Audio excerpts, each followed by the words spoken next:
À première vue, on serait tenté de croire qu'il s'agit d'une station de pêche. Loin de là, il s'agit plutôt de la base vide de l'Association de l'initiative nationale pour la conservation et la restauration des zones humides commises à l'assainissement de la rivière Mbanza-Lingamba dans le bassin de Mosaka. Grâce au financement du PNUD, à travers l'Agence d'assistance aux rapatriés et réfugiés au Congo, AREC en sigle, que cette association s'est engagée à rouvrir cette rivière qui, à en croire les anciens, a été fermée à la navigation vers les années 1960.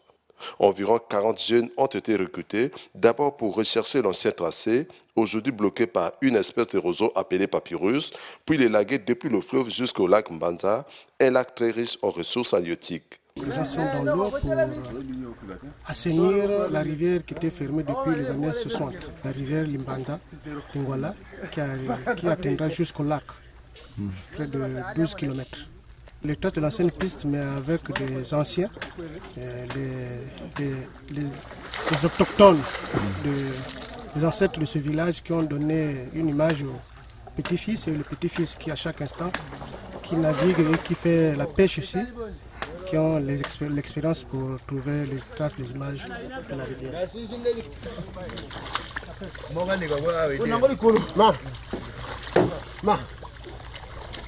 C'est pour l'intérêt économique. Parce qu'à l'intérieur du lac, il y a beaucoup d'espèces de poissons qui n'arrivent pas à respirer. Parce que la rivière est fermée et qui n'arrivent pas à faire sa circulation entre le fleuve et le lac. Donc on est obligé de faire le curage de la rivière pour permettre aux pêcheurs, l'activité ici à Mosaka c'est la pêche, de faire leur pêche sans problème.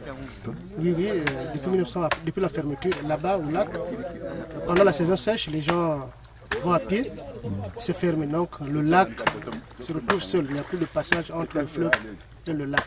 Le seul passage c'est ouvrir la rivière pour permettre la circulation du fleuve au lac.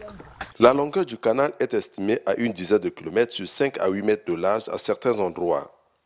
La tâche s'annonce difficile au regard de l'espèce de roseaux qui peuple le milieu. Mais la détermination et la motivation des jeunes est sans équivoque. Les jeunes savent à l'intérieur il y a quelque chose de bon. À l'intérieur du lac, ils savent qu'il y a quelque chose de bon. Donc ils se motivent parce que après le curage de la rivière, ils vont se retrouver. La seule activité ici,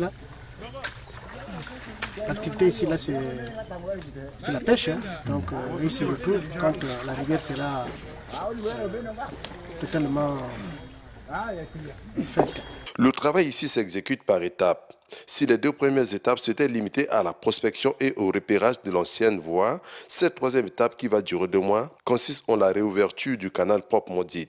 En 2 semaines de travaux, plus d'1 kilomètre de voie a été réouverte. Seulement, les moyens de travail le plus souvent rudimentaires ne permettent pas l'avancée rapide du chantier. Du côté matériel, hein, tout est archaïque, c'est-à-dire pas trop sophistiqué. On travaille à l'aide de machettes, de pelles bêches. En tout cas, si du côté des autorités, du côté de n'importe quel organisme des Nations Unies, de nous donner du matériel sophistiqué. Un matériel sophistiqué pour vite finir. Avec le machette et puis les pelles bêches, vraiment ça nous prendra du temps. En plus du financement du PNUD, cette association sollicite également l'implication et l'appui multiforme des ressortissants de Mosaka où ils se trouvent. Ils peuvent nous apporter l'aide, mais surtout, même l'aide alimentaire, ça peut nous aider.